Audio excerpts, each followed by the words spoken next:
Hello, and welcome to the Santaland podcast. I created it just for you. I'm your host, Tony Felice. In each episode, I'll read to you for 10 minutes, and then we'll talk about what we just heard. Like the cricket in my story, I'll guide you through a grown-up fairy tale, one that explores ideas of existence, identity, and the soul's journey through trauma, and the transformative power of love. By the end, you'll have heard my whole story, a sneak peek into the creative process of bringing a book to life. Maybe we'll read other books together. But for now, follow the wise cricket and discover the Santaland within yourself, a place of hope, connection, and peace that's already inside of you. This podcast is especially made for those like me who feel a little different and maybe talk about math at weddings or philosophy at funerals. And like me, maybe you have a loving husband or a wife or somebody else that loves you. If not, we're here to love you because you're in good company, my dear friends, here in Santaland. Hello, and welcome back to the Santaland podcast. I am so glad that you're here. I know I say that a lot, but I do mean it. And I am very grateful that you have stuck with me because we are now about halfway through. I hope you're enjoying the podcast and the characters. I'd love to hear from you. You can always reach out via santalandpodcast.com. And so without further ado, let's settle into chapters 33 and chapter 34. Chapter 33, entitled Open Sesame. We are back at Christmas Hill, a few hours after the call. See how time flies when you're having some fun? Tom sat in the living room, eating a turkey sandwich on a sesame bun. He closed his eyes to the sound of meditative waves. The house was quiet. He was quiet. He heard seagulls from far off, beckoning him to see the blue as they do. He leaned back a bit to push deeper into the cushions, and in doing so, he felt a lump in the pocket of his sweater. He reached in and pulled out the watch. He smiled. Time. Tick. He grasped the dial and began to change the time. It now read 3:33. The engraving on the back made him smile. As Tom held the watch up to the sea, the face began to dissolve. He stared at it, and he became lost in its beauty. He fell asleep. When he awoke, it was dark outside, and the moon had just begun to rise. I remember something, he said out loud. A place so familiar, he whispered. Snow and people.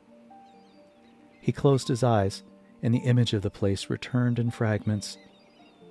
He felt changed, and the wheel of time moved forward, in time for a sentence that was coming.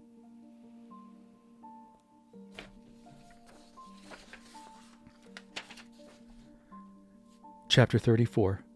Queen Bee in Time saves 9 this time. Tom descended the stairs to chaos in the great room. David was issuing orders to everyone within earshot. Get this over here and get rid of that plant. It's covering the painting over there. Hi, babe. What's up? David replied, half paying attention while he simultaneously waved down the caterer, thanking him for bringing an entire cage of broken glasses. These will do just fine for the glass blower. For our cocktail party, not so much. Hang on a sec, please. Tom stood there quiet, patiently, waiting. Me too, on the side of the banister. David said, Hey, I'm in the middle of 9 million things. Are you fine on your own? Tom replied, Me? Yeah, I'm just headed to the barn. No one's camped out in my space, are they? He asked. No, David replied.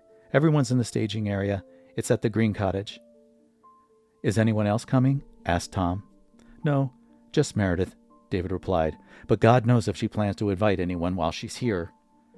True, Tom replied. Okay, I'm out of here. I need to get some work done. Do you think you could keep it down to a dull roar out there? Tom pointed to the landscapers, all busy with projects. Well, I can't speak for Eduardo, but as far as I'm concerned, I'll be silent as the grave for you, Thomas.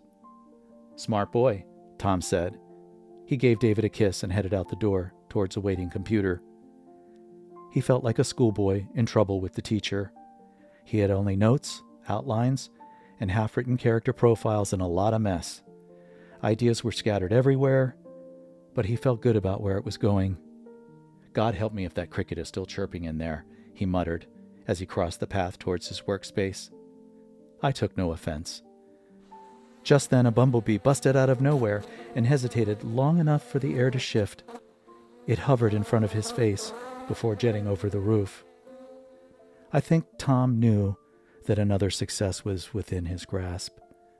Bees always appear when you vibrate correctly. I cannot read all of Tom's thoughts, though, because private is private, but I have access to his subconscious.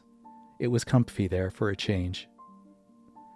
Thomas Sanders lives, he shouted out loud as he crossed the threshold to no one but an empty space. He thought, cool, smelling of jasmine, old paint tubes and brushes, and of course time. Time filled the whole space, and then some. I scrambled under the door jamb before him. Tom crossed and sat at his desk, twirling around in his chair with a pencil under his nose, held in place with his upper lip. He made a noise like a duck. Dear Meredith, I know we talked about... Delete. He started typing again. This novel is a fairy tale for grown-ups, and it contains deep philosophical reflections on the nature of existence.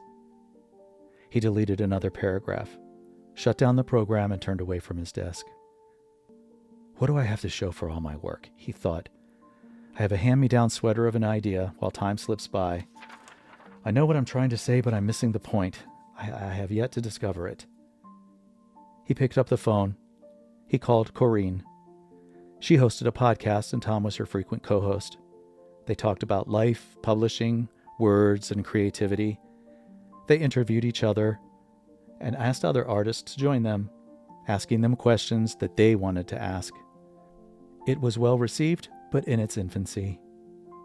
What am I going to do? He asked her. What's up, Thomas? Meredith is coming. Okay, is that a smoke signal or a white flag? Smoke signal. Jesus, Tom, is it that bad? Yes. As bad as the time you fell under the car when we were with Kelly? Worse. Tom briefly recalled the exchange. 20 years ago on a frosty, icy night in Washington, D.C. Right in front of the Hay Adams Hotel, Tom was chattering on about being rejected by a publisher when Corrine closed the trunk. Suddenly, Tom was nowhere to be found. She and Kelly had called out, "Where the hell are you?" Left, right, no Tom on the busy street. Gone. Eventually, they could hear a noise. It was Tom laughing from under the car where he had slid. He was under the passenger seat underneath the car, his briefcase under where the hood was. It was an epic moment. The three of them fell all over the car laughing. Kelly had said, "Damn, Tom, you almost made me lose my weave on the muffler, damn it." They laughed as Tom tried to get leaves out of his hair, and they kept falling on her. "My hair! Damn it, Thomas, I'm not kidding. I have a date later." Pause. It was a fun memory. A happy time. The three of them were rarely apart in the 90s and the early 2000s. Back to Corrine. As bad as that host had a meltdown on live TV? Not as bad as that, Tom replied. Never recovered from that, Larry. Cross yourself 3 times and spit, Corrine said. He crossed and spit. He could hear her on the phone doing the same thing. It was part of their honor code, the three of them. So what is going on? She asked. I'm worried about my story pitch, and I want you to come. Listen, I can come, but you know how crazy it is for me right now. What else is going on? It's all half-baked, he said. Probably, but you're brilliant. She'll see it. Yeah, right, he replied. You probably should show her something.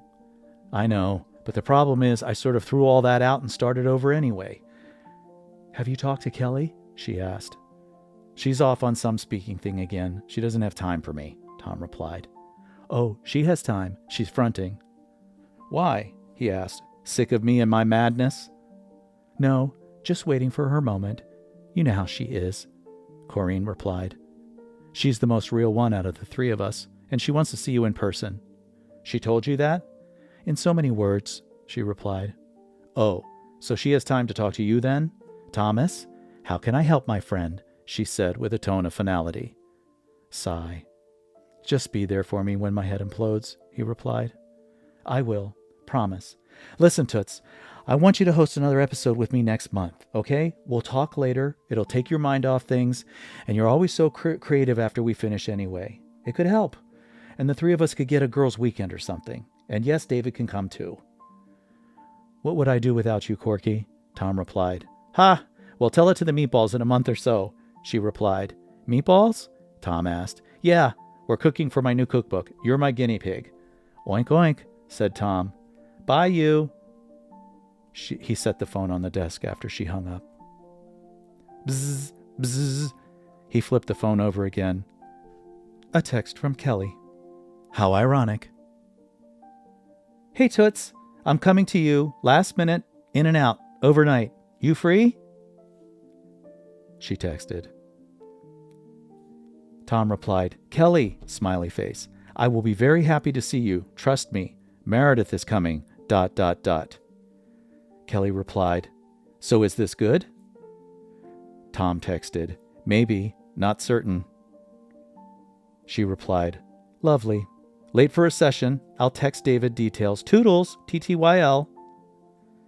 Tom looked up from the phone and said, Well, this'll be interesting. He pushed a button on his desk. Yes, Tom. Rosie? Yes. Is David driving you crazy? He always drive me crazy. He like me. He everywhere. Okay, don't bug him. Yes? Can you ready the other room for a guest? Kelly's coming in too. Just a quick one night. Which night? Her tone suggested her annoyance. It's likely Friday Meredith arrives. That'll make us and them and maybe one or two others. What about you? Are you joining us? You know I no like that question. Oh, Rosie, you know you're welcome anytime. We don't stand on stupid pretenses around here. By the way, the barn looks spotless, like a hotel. It's so clean. Beat. Is it still clean? Yes, Rosie, it's still clean. Bah! Click. Chirp. That was me in the corner. Couldn't help myself.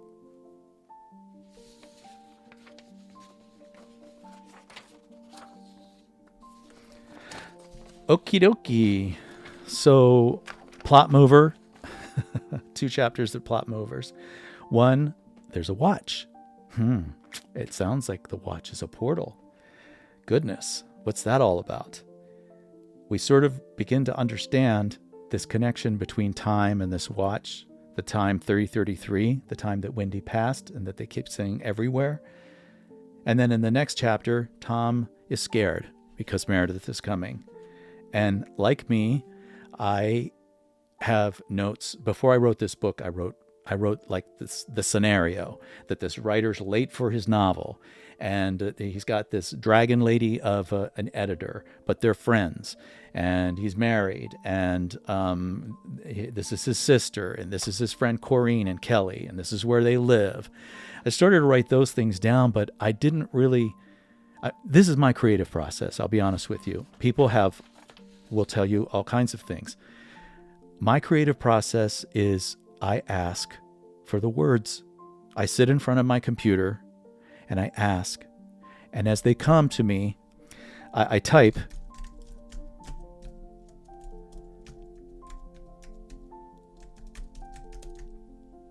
And I listen for the words. And they come. And so I write them down. Sometimes it's just a silly word or a silly sentence or a phrase or an idea. But when I'm ready to write, I just sit down and I start to write. And as I write, the characters start to take on more shape. I ground them in their environment. I try to keep the dialogue as true as possible while also moving the plot along.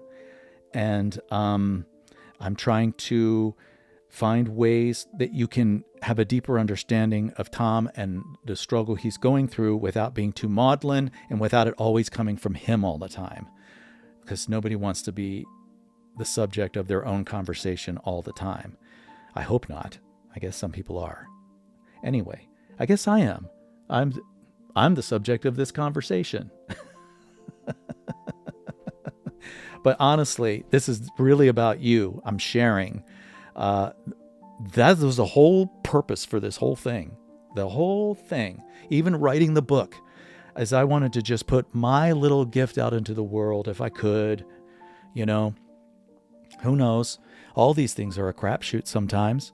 So I'm just putting the best thing I can out there into the universe and letting my knowledge and my desire and my intention guide me into the right direction, as opposed to running around chasing things with my hat in my hands, asking for favors. That's not the kind of person I am.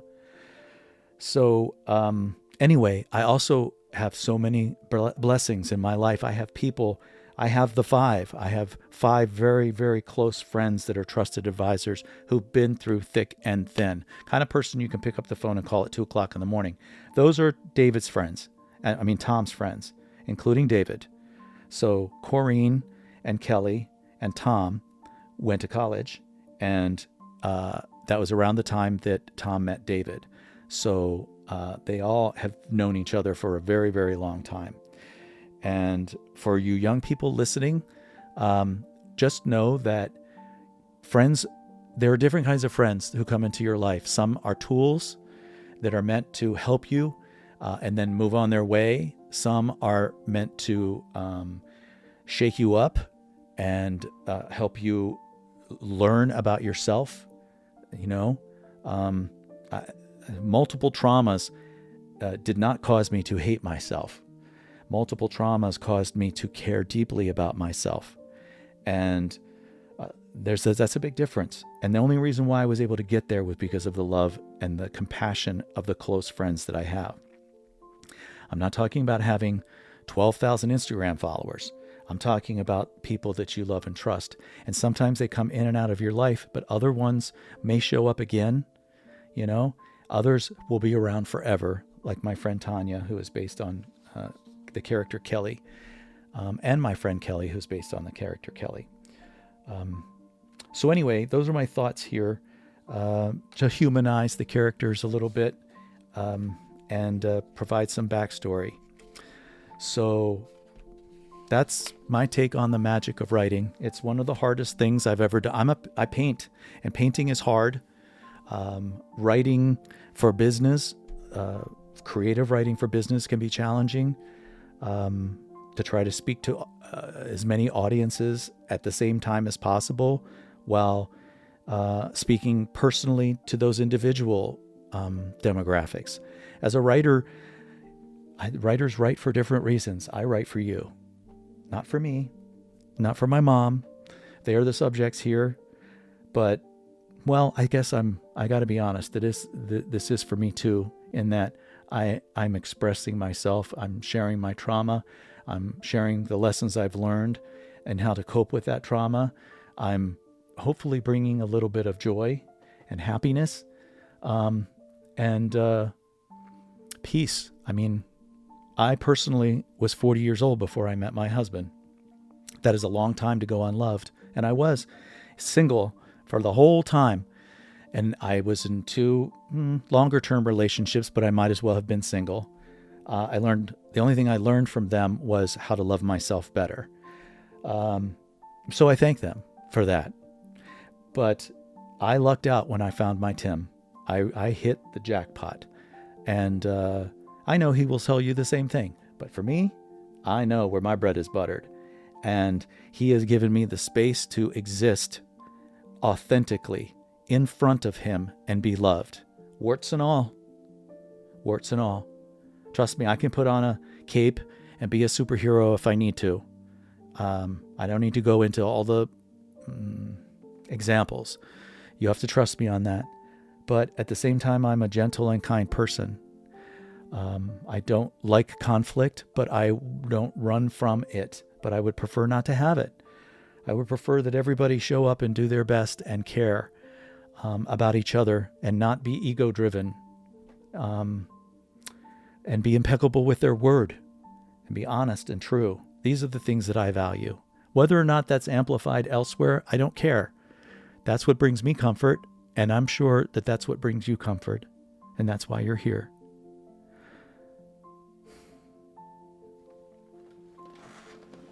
I want to read something that I saw today. A post. I try not to post too much or go on social because it's just so crazy, but it says, "Good karma, note to self. What is my purpose in life?" I asked the void. What if I told you that you fulfilled it when you took an extra hour to talk to that kid about his life, said the voice. Or when you paid for that young couple in the restaurant. Or when you saved that dog in traffic. Or when you tied your father's shoes for him. Your problem is that you equate your purpose with goal-based achievement. The universe isn't interested in your achievements, just your heart. When you choose to act out of kindness, compassion, and love, you are already aligned with your true purpose. No need to look any further.